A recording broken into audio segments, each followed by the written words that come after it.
The opinions expressed in the following program are those of the producer and not necessarily those of WKTV Community Media.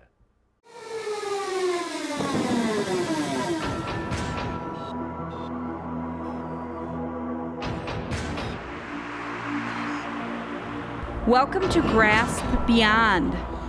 Gathering research and stories of paranormal phenomena. We're here to talk about all things weird. Hello, Taff. Thanks, Mike. So we're not live on Facebook tonight.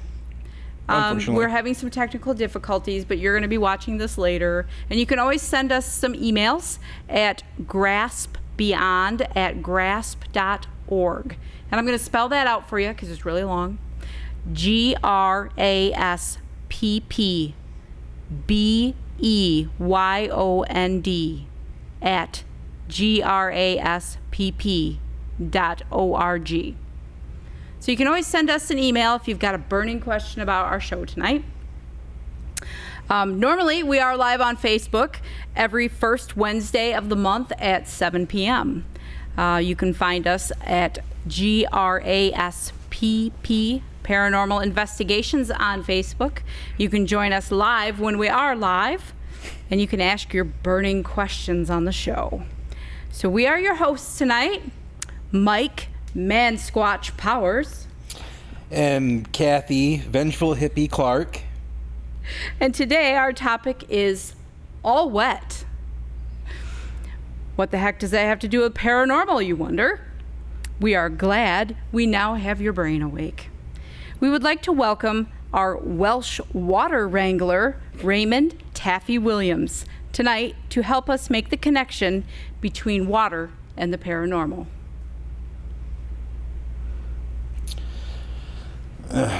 So, Taff, why don't you tell us about some of your credentials? As far as diving is concerned, I've been diving a long, long time, since I was a young guy. And Define young guy.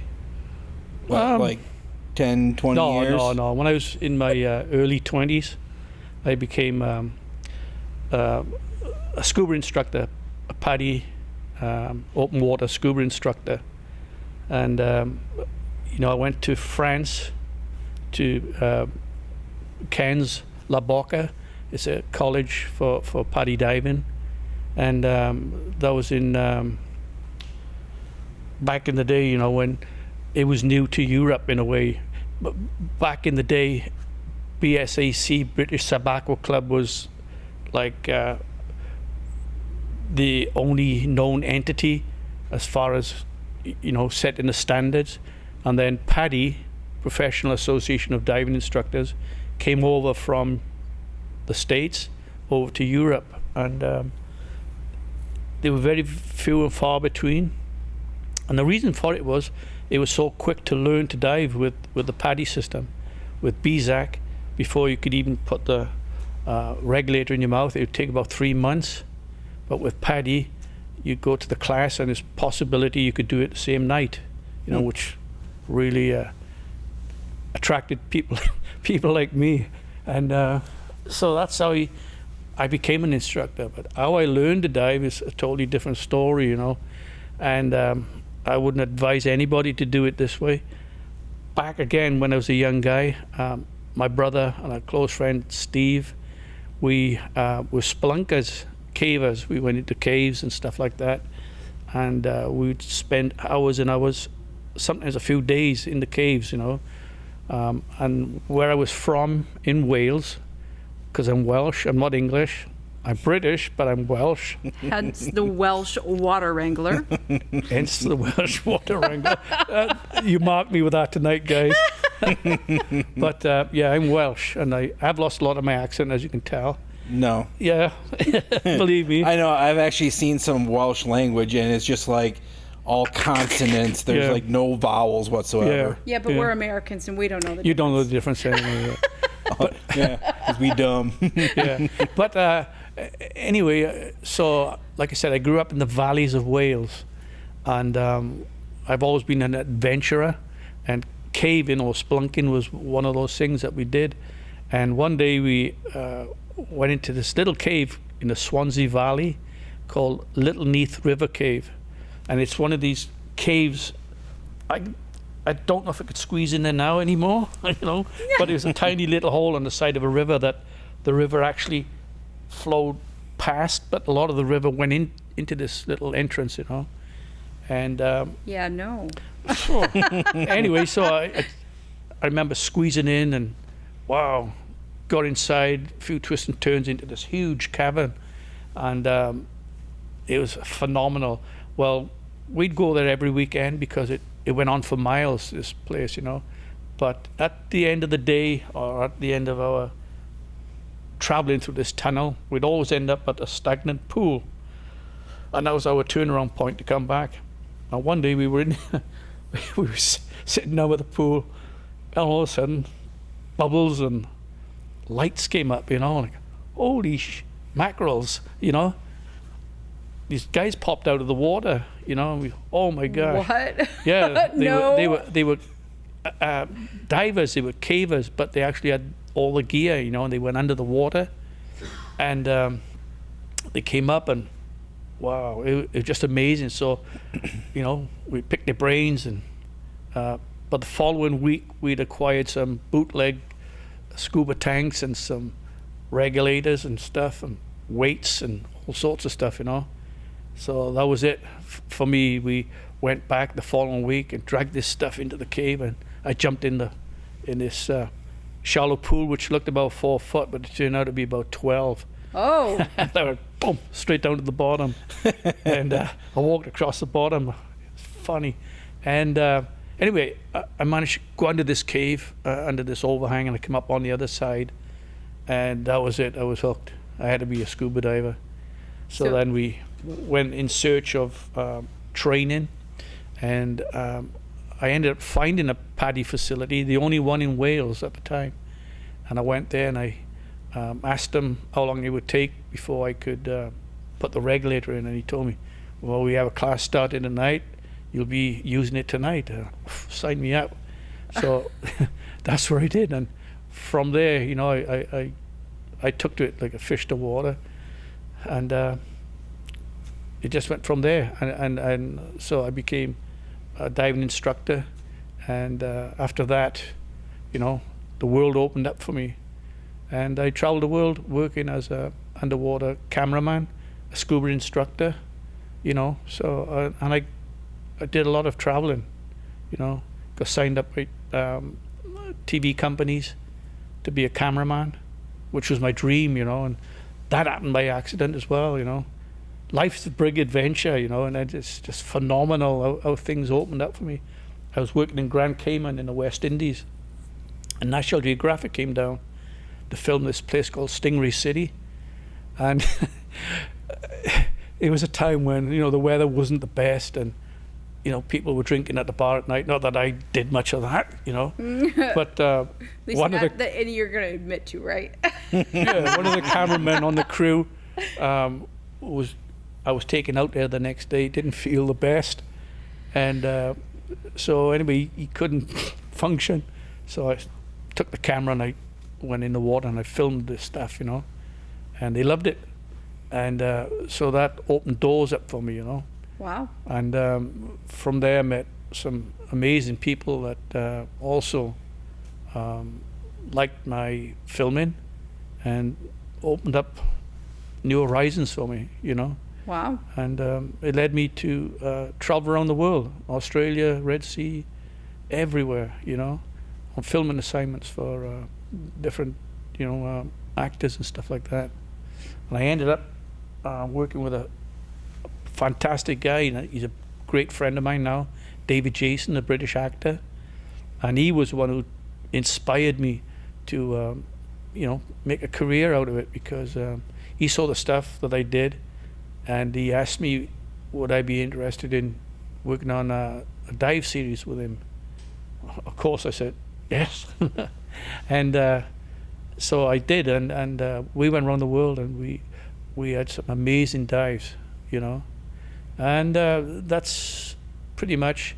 From there, I became a NAUI instructor, an SSI instructor trainer. I did some dives for the Muskegon County Sheriff Dive Team. I was on the dive team for them. I did some training dives with the Michigan State Police. Did some dives with those guys. Wow. So, yeah. So those are the crews that find like missing persons. Unfortunately, and that kind of thing. yeah, you know, because certain times of the year, you know, tragedies happen, and you need these people to, you know, retrieve unfortunate victims, you know. And so you trained those people, correct? Right. And But I also did you ever like join any Oh of yeah, them? yeah. I was part of the dive team. I was the instructor. I was the only instructor on the dive team, you know. So I would teach them, certify them in, you know, search and recovery, stuff like that, because you have to be certified to be on the teams like that. So did they ever call you in as like a contractor? No, I was deputized as a diver on the team. So I would actually go looking for bodies. My nickname was the Body Magnet. Oh. It sounds bad, but There's got to be a story behind that. yeah, there is, but I don't want to go into it. You know, Okay. But it's I was pretty good at finding bodies. So that's quite an impressive resume you've got going there. Yeah, well, it's one that you need people with those credentials to help the public. You know, I mean, it's when events happen like that, you know, it's a sad occasion, and you need to bring those loved ones back. You know. I think it's kind of cool though that you've got like you can actually like help people while you're doing something that you truly enjoy. Yeah. Well, it's not sport anymore. You know, it's a job, because you go out under the ice even. You know. Yeah. But I mean, even just the general diving. You know, being able to go underwater. There's a lot of people that are terrified of that. I'm one of them. Yeah. Well, Mike is going to be joining the club soon. Yep. I will be learning to scuba dive. I'm going to teach him to dive, and I've got a few places coming up. You know, I'd like to take you to. The problem right now is this COVID virus. Yes. Oh my gosh, it's shut down a lot of the stuff I have going, because you can't go anywhere. Yeah, you and the rest of the country. Yeah. So, but on a positive note, you know, I was supposed to be in Australia and Hawaii and Tonga, right, this year, and it got cancelled last minute. It got cancelled, so I felt a bit bummed about it. Well, I felt a lot bummed about it. But unfortunately, you know, it happened, and I said, so what I've done is I've turned that negativity into a positive attitude, and it's allowed me to look into other things in the diving world, you know, and which is things I'm working on right now, you know. So, and I'd like to bring Mike along because of his ability, and I have a few projects coming up that I could surely use him on, you know. So what he's talking about, Mike's ability, Mike is a sensitive. Well, he's sensitive, he's an empath. Just for anybody who hasn't watched before. Yeah, yeah, you know. So that's what he's talking about. Well, there's a few other here. things as well, but... And so that kind of leads me into, I kind of want to hear a little bit about what got you interested in the paranormal. Ooh, okay, I grew up in the valleys of Wales, all right? And it's a very close-knit community. And my mother was psychic. And the house I lived in, I'm positive it was haunted. Not in a bad way, but, you know, everything has residual energy. When I was a young guy, I was sensitive. And as you get older, in my case, you sort of suppress it, and you put it behind you, okay? You move on in life, you do things. I have an adventurous life. And anyway, whilst I was diving one time with David, my actor friend David Jason, we were down in Micronesia, in a place called Truck Lagoon, and I was a camera guy, and one of the things I had to do was to go down and shoot the B-roll first, right? So I went down. Before I went down, it was just going to be myself and a dive master, and he said to me, I'll take you down to the deck, but I'm not going to dive the deck, the ship. I'll leave you go and you can do your filming. So I thought, oh, being a nice guy, you know, because he didn't want to stir up the dust, I thought. So, okay. So off I went, got down to the deck, and it was about 150 feet deep. And it was dark, it was gloomy. But anyway, off I went, and I'm swimming around the ship, filming in the cabins, down in the hold and stuff like that. I came back up, and so we came back up, and we did our decompression stops, got back up on board, and I don't know, I didn't feel the best. I felt it was fine, depressed, that sort of feeling, you know. So the next day, went down to film another thing again, and he said, same thing again, I'll get down there and let you go around, do your thing.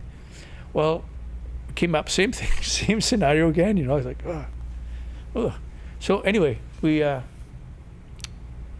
proceeded to do other functions that we were doing.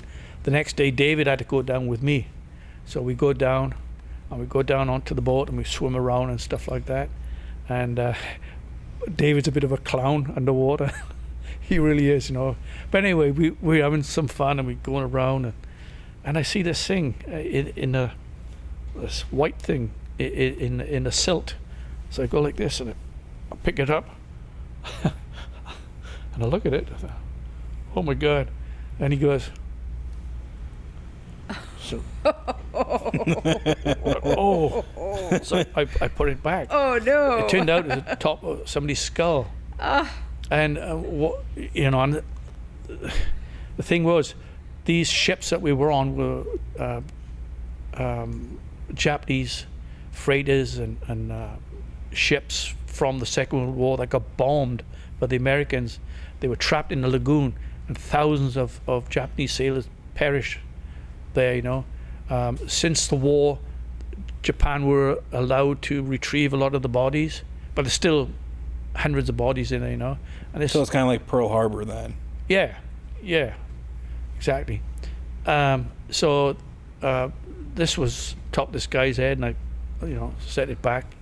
Oy. And we came, so we did our thing around the ship, and we came up, and it was really solemn, you know. David didn't speak, and I didn't speak, and we like, when we got back to shore, I said, oh, I don't know, that's the weirdest feeling I've ever had, you know.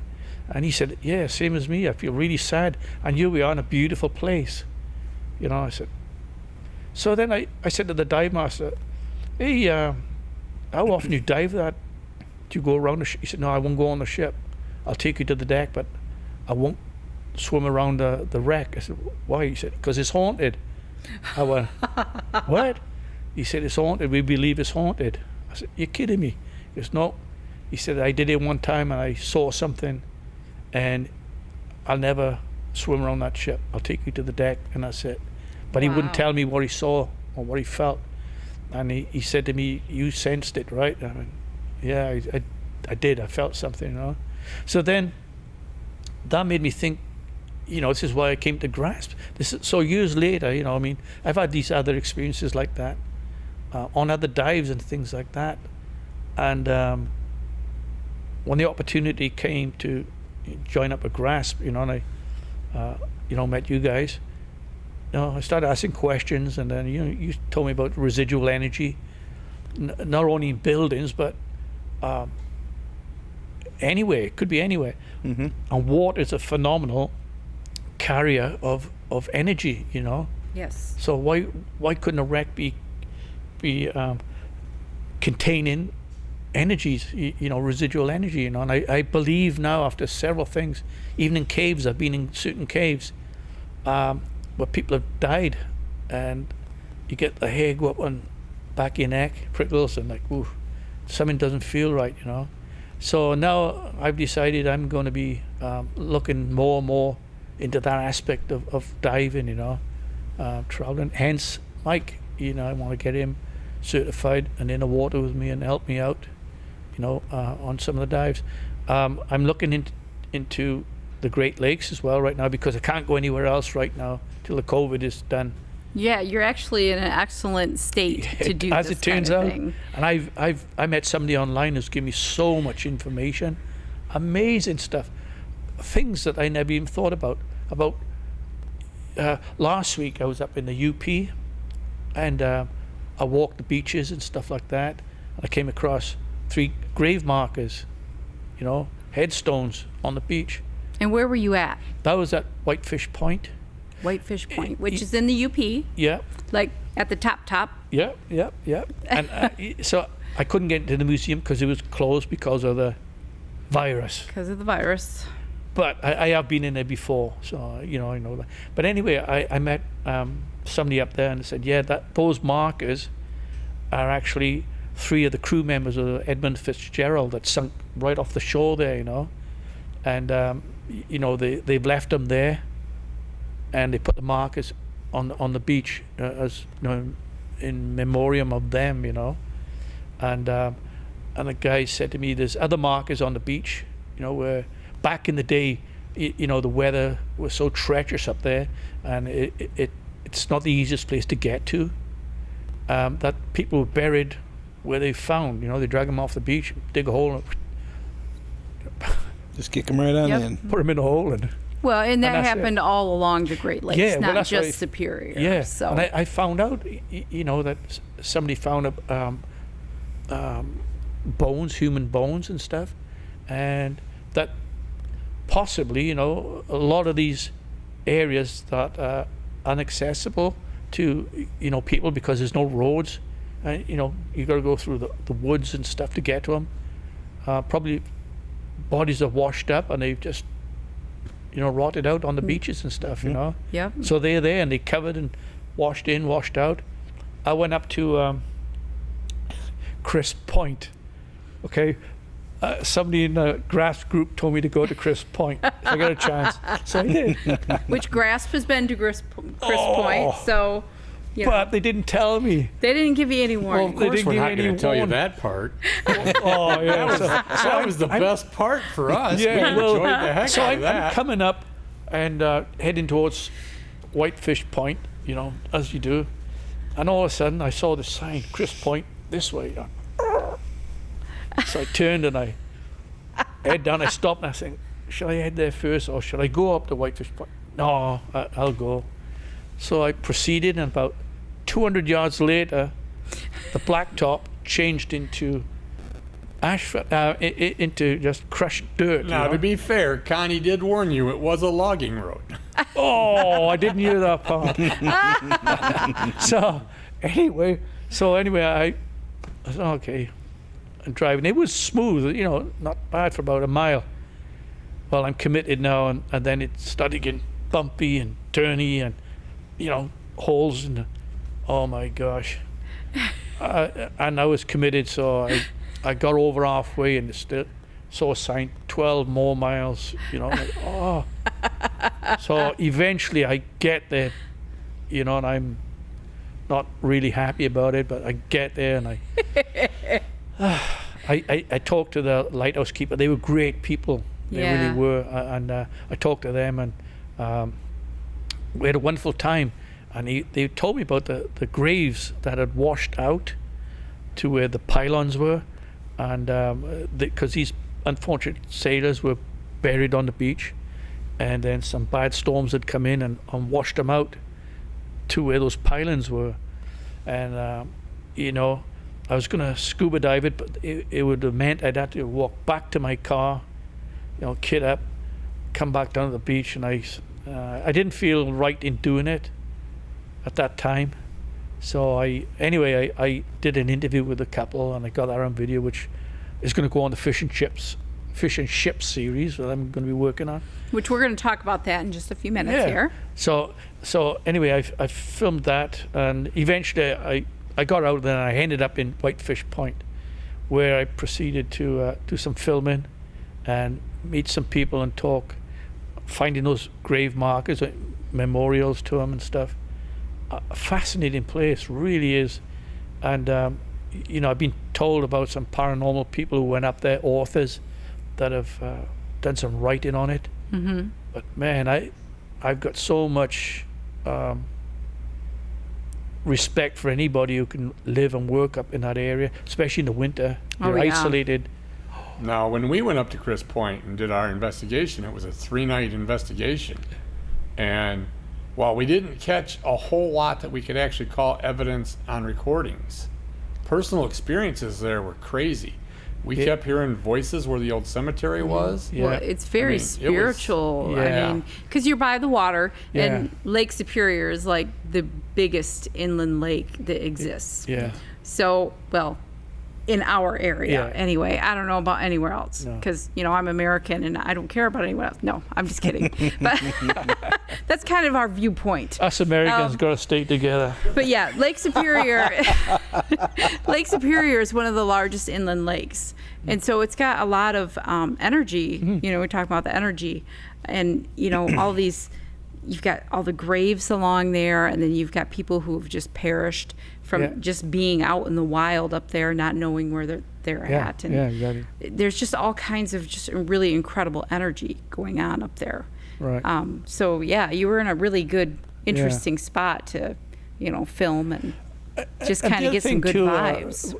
Which brings to mind is, they say there's a Bermuda Triangle in the Great Lakes. Yes, we're going to talk about that in a minute. Listen to this. Yep. I'm a pilot, and I flew up to Traverse City, right? In my little, what was I flying? So he's a pilot too. Yeah. Come on, man! This guy's resume just keeps getting bigger. There's things on that resume we don't have classification here. I was flying a little Tomahawk. It's a 2-seater plane, and I flew from Muskegon. I went up to Traverse City. I dropped somebody off at the airport, and then I proceeded to fly back. And I'm coming. So I thought I'll go out to Manitou Island, South Manitou Island. So I flew out over South Manitou Island, and I found a wreck right on the bottom. That's one of the ones I'm going to be doing. Oh, yes. So that's on a to-do list. So I'm flying back, and I'm coming down just past north of Ludington, and my compass, started spinning. And that's a weird thing, and I knew where it was. I just followed the coastline down. I'm safe. I'm fine, but I'm just observing, that my compass was spinning. So I never give it any more thought till I read about the Bermuda Triangle effect in the Great Lakes, And so that's something that, stuck in my mind, And some other people have told me about planes that have gone down and ships that have gone missing. All kinds of them. In Lake Michigan. Yeah. And so it's really, really intrigued me, Well, interesting fact here.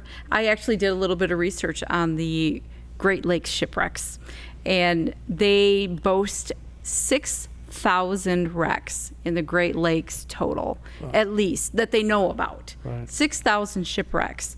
And on the Michigan side, because I guess they think they can split the water in half or something. I don't know. But on the Michigan side, they declared that in Lake Michigan, there was like 1,500 wrecks that they knew of that have happened, over the just on, our side, Lake Michigan.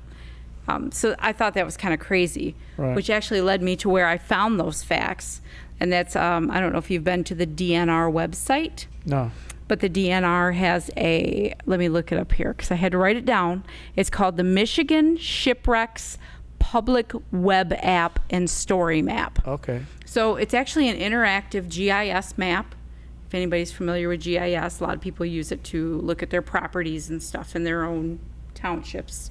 Anyway, the DNR has this big GIS map, and it's mapped out where all of the known shipwrecks are and how difficult they are to dive. Yeah.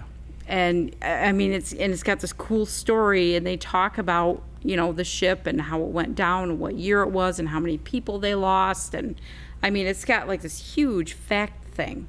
So you might want to check that out. Because I thought it was just really cool that they had put that together. Yeah. And that's where I found all those facts on that. Is it? Oh, go on. I was going to say I did a dive on I've done a few dives in the lake, you know, and I did one. I think it was called the State of Michigan off Whitehall, and I've never had good visibility when I dive in the lakes here, and this one was. I remember rolling off the boat and going down, and I don't know if you ever heard of it. It's called diving by braille. You can't see anything, so you. So you're feeling. You're feeling your way around this. Oh. Oh my gosh, it was not very nice. Sounds horrible. Yeah, it was. I mean, literally, you had you could make a shadow of a boiler or something, you know. But that's exactly how I learned to dive, you know. So I'm not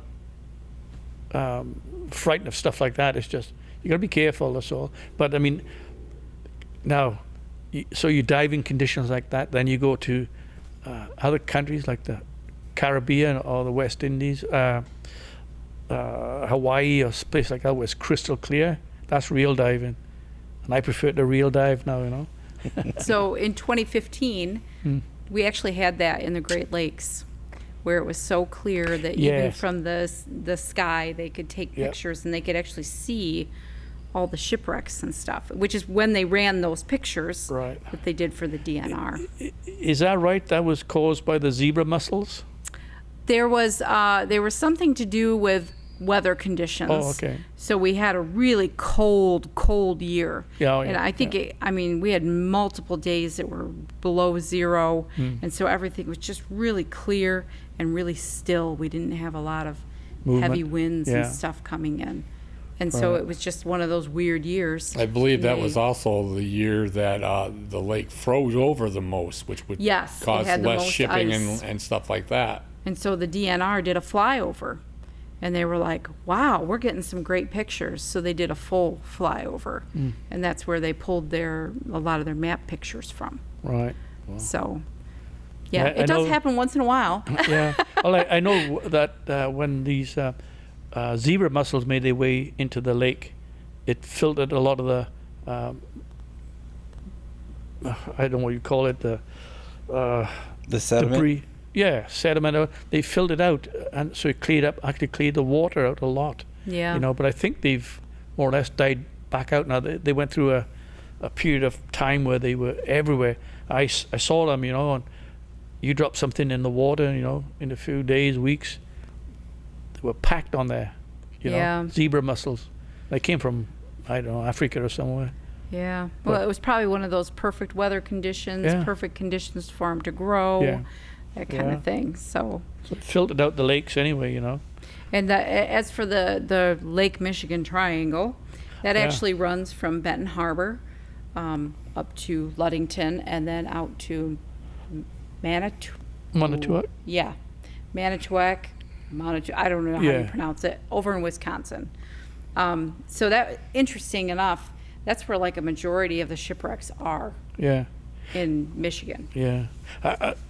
This source has been telling me about, you know, the mysterious stuff that is in and around the lakes. You know, it's just fascinating, you know, and they've got things up in the UP in the lakes that are worth researching, you know, especially in the paranormal world and stuff like that, you know. But again, with the paranormal and shipwrecks and stuff like that, there's endless possibilities of doing some research on that type of stuff, you know. Absolutely. Yeah. Now, I checked online when you first brought this up with us, and there's not a lot of people out there doing this. And the ones that I've found that are doing it are actually more doing it for the notoriety. Right. You know, so getting in there and learning how to do this the right way, like the GRASPP way, like we've been Yeah. doing for 15 years, is going to be a real challenge. But it's also going to be a lot of fun. Yeah. I like how Bill, I'm going to interrupt, I like how Bill goes the right way, the GRASPP way. That's right. No, the thing is, I mean, a lot of these, have you noticed how many, what would you call them, entertainment, paranormal shows are on? Yes. Yeah. Hundreds of them. They're just popping up everywhere. And, you know, they got ghosts and devils and all these demon, Yeah, you know, we were doing it entertainment. before it was cool. Yeah, you know, now it's taking the seriousness out of it, you know. I mean, Absolutely. I I like can't to agree do more on that. I really can't. Yeah, I want to do like and the respect research. for the dead. Yeah. Yes, research, not like, did you see a ghost last night? Ta-da! You know, that's crap. You know, The biggest The part about reality the TV that bothers me is the fact that they make you think they're there for a night when they're actually there for 2 or 3 weeks. You know, Right. and they cram everything in there. Look at all this stuff that happened, and half of it's fake, and the other half is just over exaggerated. you know, when I started doing this stuff, you know, in a way, is entertainment in it, entertainment value for me, but it's not creating these illusions of, you know, dolls and all these illustrations, you know what I mean, where they try and entertain fright or people to get frightened. But instead of doing that, let's do something real and positive, you know, let's learn from these experiences, entertain people by doing the factual stuff, you know what I mean? And that's kind of what you're intending to do with That's your fish and chips. Yeah, it's right. Because I'll be, as soon as I can get out of this country, you know, coronavirus is done, and phew, that's the way Yeah, to go. good luck with that. Again, it's a virus, and literally, I think maybe 5 viruses in total over all of civilization have been eradicated. Smallpox. Well, Yeah, like I said, However, Maybe 5. you can still travel within the United States. yes. yeah. And a place that you might want to go, some more research I did, Oh. is a place in Georgia. So it's called Lake Lanier. And it's like one Sounds of familiar. It's the largest lake in Georgia, and you know Georgia's not like Lake it's not like Lanier. Michigan. In Michigan, all you have to do is drive 5 miles, and you're going to hit some kind of body of water, be it a river, a pond, a lake, you name it. 5 miles, you're going to hit something in Michigan. It's going to be water. And that's just how Michigan is. Lake But- Lanier is the lake of the video clip that I sent you guys. We're talking about that. Now it's been explored by other explorers, but I'd never heard of it until I saw a link that had been sent to me. So I was kind of checking it out, and it has a pretty enormous body count.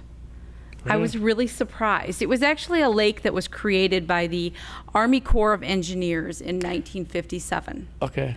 And like, what was it? 2 years ago, Memorial Day, they had like, I don't know, 10 drownings like within 2 weeks in Yeah. this place. And I was like, that's pretty crazy. So I guess they have 7 million visitors every year, and everybody that lives around the lake, they all say, it's haunted, yo. Did you? It's haunted. I'm telling you, people die here all the time. Did you happen to come across the reason they think it's haunted? I did, actually. So when the Army Corps of Engineers created this lake, they displaced a whole lot of farms and families and towns. And those towns included cemeteries. And so they dug up some of them and moved them, which is like a big no-no in like just about every religious circle around. And some of them they just submerged because they couldn't dig them up. All right. So they just submerged them. And I found that. And they said since its creation in 1957 till today, they have had 675 people die. Some of them have never been found, and most of them have drowned in that lake. Now, I also heard that Torch Lake is a place where there's been deaths. Yep, and that's here in Michigan. Yeah, yeah. And also people have disappeared, never been found. Yeah. Well, I was going to say, when we were traveling up to Gaylord, we took the long way around, and the GPS showed like nothing up there as well. So it's kind of interesting how a GPS would just say there's stuff all around it except for this area right here. Yeah. It doesn't exist. It's like a dead zone. Yeah, on it was. the GPS. There was no roads. It was just a white screen. It was really creepy. Yeah. Yep, I did notice that we had the same thing. Because we went up, through by Pear Shaney when we went to Gaylord. We all went up there for an investigation. But when we came home down through Torch Lake. And we had the same thing happen on our GPS. Yeah. So there's a problem there. Definitely. So Torch Lake. Or it's the government fudging with satellites. Satellites. That could be too. So Torch Lake is on the agenda. Torch Mike? Lake, for sure. Yeah, I guess so. And then I guess we'd have to do UFOs too, because, I mean, we've been hearing a lot of stories of UFOs coming up from water surfaces. Yeah, I've heard that. I've heard Yeah. that. It's phenomenal stuff. I mean, it's. I bet there's another Area 51, and it's up there by Torch Lake. That's why it's all. That's why it's all weighted out. Yeah. Conspiracy That's a whole theorists. other show, though. We have to go to a different show for the UFOs. Right down in the Grand Haven area, though, we also have a spot where lots of witnesses have witnessed lights in the water. Rose Hill or something. Is Rosie Mound. Rosie Mound. Rosie Yeah. Yeah, I Mound. heard that. Yeah. Right out by, is that between Grand Haven and Holland? Yeah. Yeah, it's Yeah. more closer to Grand Haven, but there's. I looked into this a couple of years ago before we started talking about UFOs and stuff, and there is a section down by the water treatment plant, right off Lake Michigan Drive and Lakeshore, and they say about a mile out, there have been people who have reported actually seeing lights come out of the water in that area. Yes, I've heard that. I've heard of ETs What's on the diving out ground at there? Rosie Mound. Yep. So, people have seen ETs on the ground at Rosie Mound. Let's So- go. That's, Yep. that's a Get me whole certified. We'll go out there, find some aliens. They can do butt stuff, and then we can go back home. No, don't say that, Mikey. Don't say that. So we talked a little bit about where you've been recently, and you've traveled within the United States this year, correct? Yeah. So anything as fascinating as Michigan, though? Utah. Oh my gosh, that is a phenomenal place. I went up in the mountains, and it was. I don't know if you've ever been there. Yeah, I have. Oh, my I hauled campers cross country. All right. Yep. Up in those mountains, it's phenomenal. And I went up and I followed a trail, and it started to rain, and this is like hot summer day, and it was beautiful. The wind pulled up, and it was just beautiful. That is, I'm going to go back there, probably within the next 2 months, because I'm going to be, in a week. I'm going to be heading south, then out southwest, back to Utah. I want to go back there, but a lot of old Indian dwellings and stuff in Arizona and Utah. Which he's sporting a really cool hammered copper bracelet here from Sedona, right? Sedona, yeah. Which is a very spiritual place as well. Yeah, this guy, just give it to me. So thanks. Well, I paid him for it, but Still, that's yeah. pretty cool. Yeah, it's Did he nice. make it while you were standing there? No, he'd already had them made. He was making them, and he said, "Pick one, and I'll take that." So, It's pretty groovy. Now, how long have you been wearing that? I only wear it now and again. I don't wear it all the time. I wore it for Mike actually. Oh, So- well, isn't that groovy? Yeah. No, Oh. it's nice. Copper has good energies to it for Absolutely. your body. So It's all you about know. grounding. yeah, Yeah. it's really good. Okay, so you've been around the United States and you've got some fish and chips things going, so keep your eye out. We do post episodes of that on our GRASPP website. Yeah. You can find it on Facebook, and we'll link to Taff because he's part of our group. And so, he's got some really cool stuff going on there. But what's on the agenda in the future? Well, Australia, I'm going to be going there. Again, as soon as this virus is defeated, or it's eradicated, and the barriers are lifted and we can travel again, I'm going to be heading back out to. Yeah, pretty much if you live in the United States right now, we're all pariahs. Yeah. But out of all the places I've been in the world, it's just America has it all. You have seas, you have deserts, you have the swamps, and just amazing. So I'm going to spend the rest of the year traveling the States, filming, and then next year, hopefully, if I can, I'm going to head back out.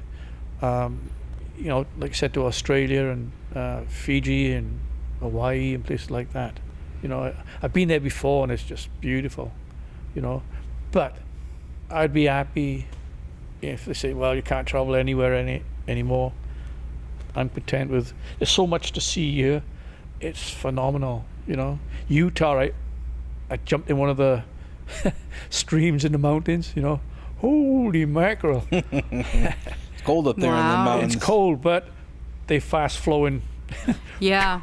And it's interesting, but it's beautiful, A highly spiritual place, too. Yeah, it is. It really is. I mean, you can feel the energy, I think And, that's part of the Four Corners, if I oh remember my right. gosh. You gotta, guys, you gotta go there. It's phenomenal. I wish we can go there as a group, there's so much connection with, with the outside, with the world and stuff. It's just beautiful. Sedona is phenomenal. Mm-hmm. I stayed in Sedona for a while. Yeah, that's a really Taff, nice place. You make the contacts with the Air Force One people there, and you can get us all over there. Oh okay? yeah, we'll get that. Don't worry. Yeah. Actually, it doesn't take that long to drive out there. No, It's pretty straight shot. Yeah, it's. When I was over the road and running out west all the time, I loved going through Utah. Provo Canyon. Yeah. Oh, beautiful. Bridal Veil Falls. God, I love it out there. And I don't know. I myself, I when I was driving, loved the Rockies up in Montana. Yeah. Beautiful. Yeah. So I have some questions about the scuba diving, the diving. Yeah. We have, in Newaygo County, which is where I live, the next county up, we have a lot of swampier areas. Yeah.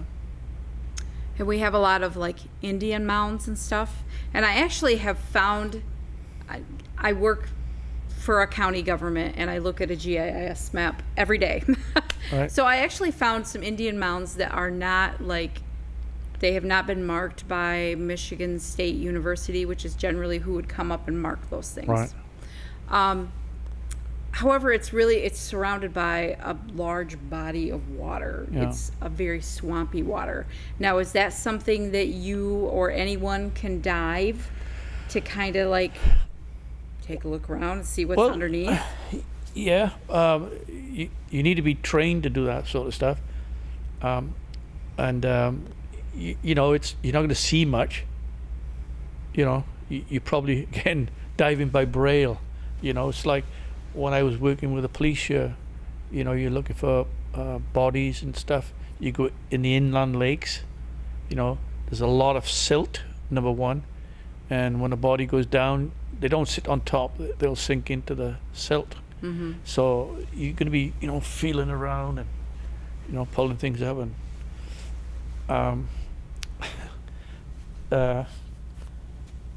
it's something you can't be nervous about doing. You're doing a job, but to go and look for things in swampy areas. You got these snapping turtles and stuff. Mm-hmm. So you gotta be careful where you put your hands. Yeah. No Ooh. kidding. Those I box considered turtles. that, but yeah. Those box turtles will take off a fingertip. Yeah, they can. And other things, hazards such as getting stuck with something. There's going to be a lot of undergrowth There's actually a lot of quicksand up in there. Yeah. Putnam County Yeah. too. So So I wouldn't advise people, unless you're trained in that type of environment, to go, that's where I wouldn't take a beginner diver. And I would be selective in who I would take to somewhere like that, because you don't want somebody freaking out underwater, now, do you know what Oak Island is? Yeah. Would you ever dive it? Yes, I would dive down that harbor. Yeah, I'd love to do that. I love that show. Yeah, It is a good show. Yeah. It's always keeps you coming back for more. yeah, it keeps coming back for more. What's his name? I actually met one of those guys at a scuba shop. And they're from Michigan. Yeah, Kevin Dimstra, or I think his name is. He's part of the.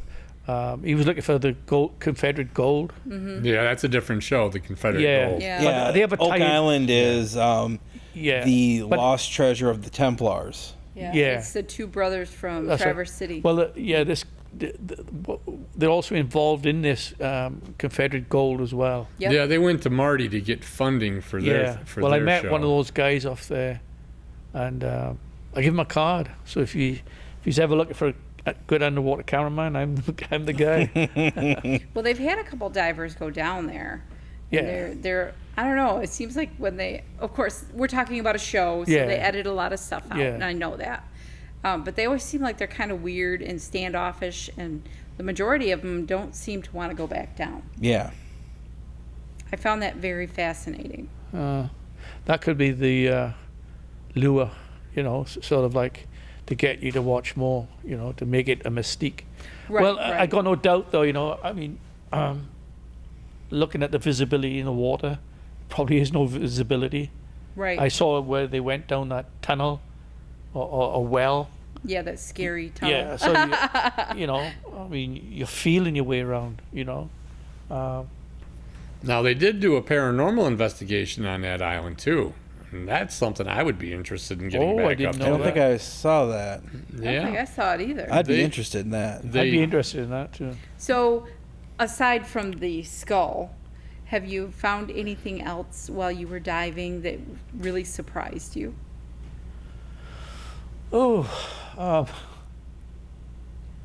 Well, I found bodies because that's what I was trained to do, and I But did that. when you weren't actually looking for them. I found a body when I was not expecting one. That was a surprise. Oh, Yeah, that was a surprise. I didn't expect to find one.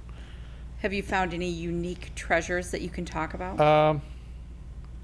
No, not really. I'd love to, but I went to Mexico down in the cenotes, and I found some pottery, stuff like that, where Oh. they would, in the jungle. These cenotes are caves, submerged, and they were once land because they know that because there's stalactites and stalagmites in there. And at the entrance of some of these, the indigenous people back in the day would, throw or sacrifice people, and they would throw them into the cenote and stuff. But the only things I ever found like that were, pottery and stuff, still interesting stuff, but never gold. And Yeah, nothing that made you a rich man, huh? no, unfortunately. I did once when I lived in the West Indies, I had a chance to work on a salvage crew that were working on some old Spanish wrecks, and they wanted to hire me as a camera guy, and I thought, oh, this is fantastic, but it was $200 a month plus accommodation on the boat, and you would dive in 200 foot a day, every day. It's a lot of dives, but for $200, a month, That didn't seem like it no, was it didn't seem like worth much. that. The adventure is there, though. I didn't go with it, but one of my friends did, and the other part of it was you get a part of the bounty that they bring up. It's not much, but it's If they brought anything if they up. brought anything up. If they didn't, well, you just made $200 a month. Now, in Michigan, they have laws about Yes. that. They have Yeah. protection laws for anything Aboriginal, anything. Oh yeah. anything on their land or anything in the Michigan water. Yeah. Pretty much you bring that up and it's worth anything, the government's taking it. Yeah. Well, those logs. Do you remember about the logs that they found in the Great Lakes? Those old logs from the pioneering days. Yep. Maples and all sorts of expensive wood that had broke away from the rafts and eventually sunk. And some guy found some up off the Wisconsin coast, and he brought it up, and he got a license from the DNR, and he ended up bringing lots of them up, and he was exporting them to Japan. And some guy in Japan was making violins from them. Oh. Very highly prized and expensive violins. I don't know what's happening with reference to that anymore, but I know that you have to get with the DNR and get a license to do it. Now, a few years ago, there was a gentleman found himself a 200-pound Petoskey stone in Lake Michigan. Yeah. Wow. He didn't go to the DNR. I don't think he has that stone anymore. No, he got fined big time. It was for a that. huge fine from what I remember. Rocky was telling me about I think it's off the Wisconsin side. There's a pyramid. They've actually found a pyramid stone. Yes. And I was actually reading about that yeah, today. and some other places as well, and a lake up in the UP. And he was trying to get the Indians on the reservation part of it to grant me access to dive in that lake to look at these other statues they found. And I'm still waiting on that, but if that happens. Now, what about sunken cities? Have you done any sunken cities? Do you know where any are?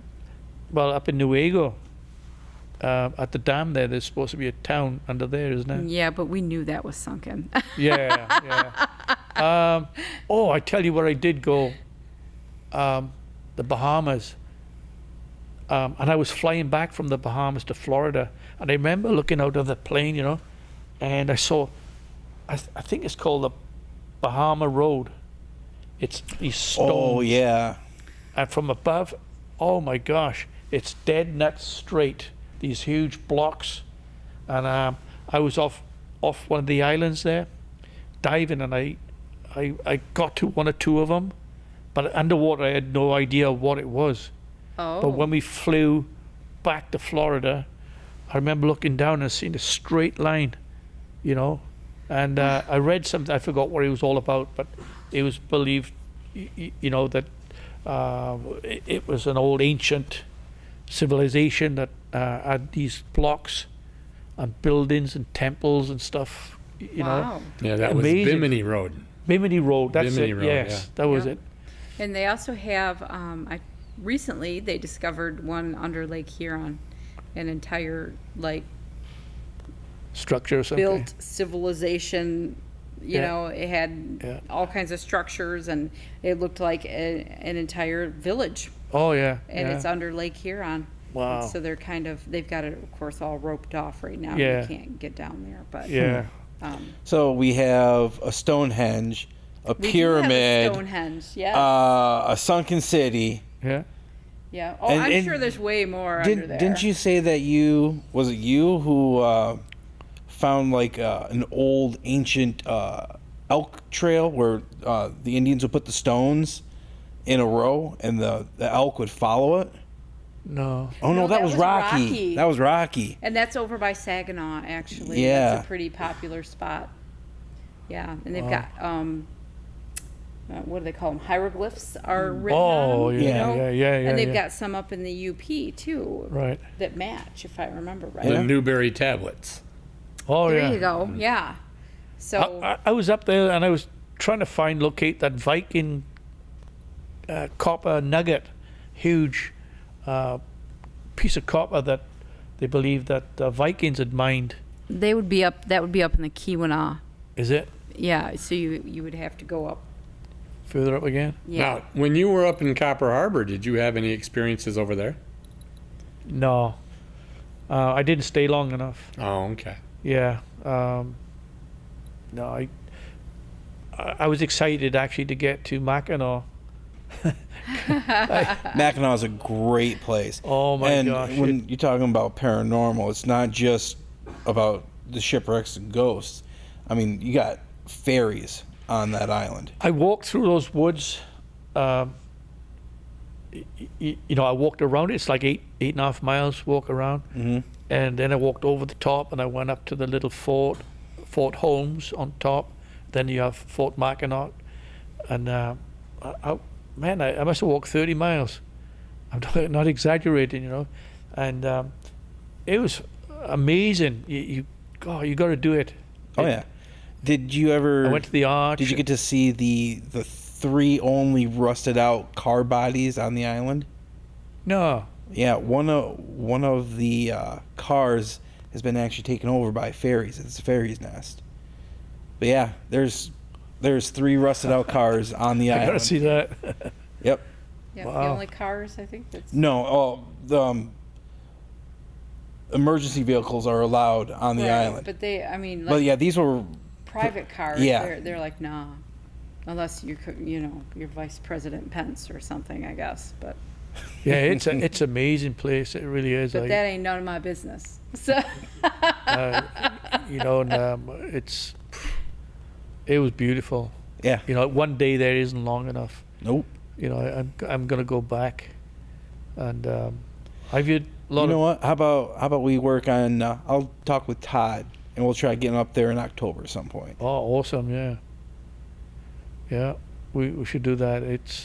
So And- when you took the ferry over to Mackinac, did you take the pirate ferry or did you take the regular one? The regular one with a big jet spout out the back. Because they've got a pirate ferry, Oh, I didn't know that. I guess, that goes back and forth.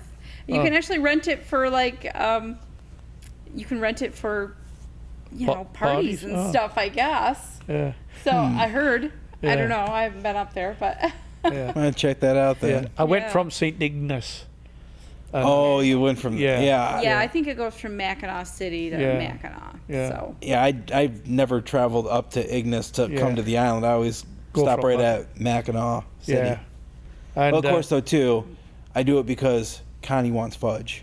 Oh, sorry. Yeah. So, Taff has done some exciting stuff in his life, and he's got exciting stuff coming up. Yeah. So we're going to keep watching for that, and we'll have him back on the show to talk about some of his exciting adventures when he has some. Not that he hasn't already, but this whole COVID thing, it's really hard for us to Yeah, get out and do unfortunately, what but- we want to do. But he's going to be filming, so maybe in the future we'll be able to get some clips on and, be able to show off some of his cool stuff. In the meantime, you can check that out on our website. We've got grasp.info, grasp.org. You can check us out on Facebook. We link to a whole lot of things there. We want to thank Taff tonight for coming on in Great, and thank you. telling us his amazing stories. He's got a pretty impressive resume there. Yeah. So Thank you. we know what's on your agenda, so thanks for being here tonight. We are looking for other paranormal guests.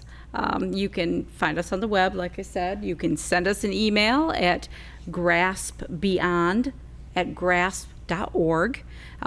On Facebook, you can find us on YouTube, and we might even have some stuff on Pinterest in the future here. Our next show is October 7th. We'll have special guests Wayne Thomas and the Preacher Man, and we're going to talk about angels and demons. Good topic for upcoming Halloween. Yep. And we want to do a special thank you out to WKTV for allowing us this beautiful studio space. We wouldn't have an awesome place to sit and chat with you if we, didn't thank them. So we appreciate you giving us some space here. And I think that's about it, eh? Yeah. All right. So until next time, stay weird. Peace out.